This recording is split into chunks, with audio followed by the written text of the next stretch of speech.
দীপাবলিতে কলকাতার বাতাসে মিশেছে বিষ।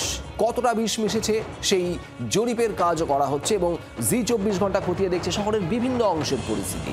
মধ্যরাতেও বিধি ভেঙে দেদার বাজি ফেটেছে গতকাল। একই সঙ্গে বেড়েছে বাতাসের দূষণের মাত্রাও। কাকুরগাছি থেকে গিরিশ পার্ক, রাম মন্দিরে মাত্রা ছাড়া দূষণ। শেক্সপিয়ার সরণি, রাসবিহারী মোড় থেকে শহরের বিভিন্ন অংশে এই দূষণের মাত্রা গতকালের পর বেড়েছে অনেকটাই। এয়ার কোয়ালিটি ইন্ডেক্স এবং ভাসমান ধূলিকণা তার পরিমাণও পরিমাপ করে দেখা যাচ্ছে বাতাসের দূষণের পরিমাণ একেবারে পাল্লা দিয়ে হু হু করে বেড়েছে গতকালের পর শহরের বিভিন্ন প্রান্তে।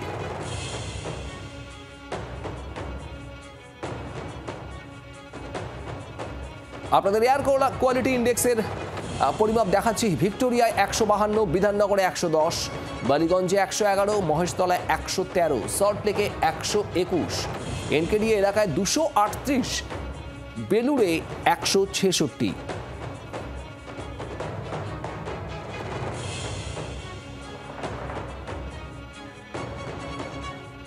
প্রত্যেকটি কালী পুজো এবং দীপাবলির রাতের পরের দিন যখন সকালবেলা শহরবাসীর ঘুম ভাঙে তখন তাদের কাছে সবথেকে বড় প্রশ্ন হয়ে দাঁড়ায় কতটা দূষিত হলো শহর কলকাতার বায়ু।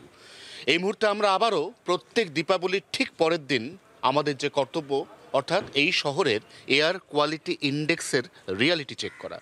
এই চেকিংয়ের কাজে আমাদেরকে সহযোগিতা করার জন্য রয়েছেন পরিবেশ গবেষক অধ্যাপক সুদীপ্ত ভট্টাচার্য।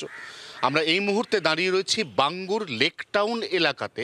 এই মুহূর্তে লেকটাউনের দূষণ বলছে 95 microgram per metre, PM 2.5। Display রিডিংয়ে আমরা এই মুহূর্তে দেখতে পাচ্ছি 93, একটু করে বাড়ছে 95, আরও একটু বাড়লো 97। আমরা জানি যে আইডিয়াল ইন্ডেক্স হচ্ছে 0 থেকে 50। আপনার যে ডিসপ্লে তাতে এই মুহূর্তে বাঙ্গুর লেকটাউনের যে বাতাস কতটা খারাপ, কতটা ক্ষতিকারক? এই মুহূর্তে মডারেট। আর যদি আমি শ্বাসবাহিত ধূলিকণার সহনশীল মাত্রা ধরি সেটা হচ্ছে 60 মাইক্রোগ্রাম পার মিটার কিউব, অর্থাৎ তার থেকে প্রায় দ্বিগুণ। এবং যদি আমি AQI ধরি তবে সেটা এই মুহূর্তে আমার যন্ত্রে মডারেট। বাংলার আওয়াজ, বাঙালির আবেগ, জি24 ঘন্টা।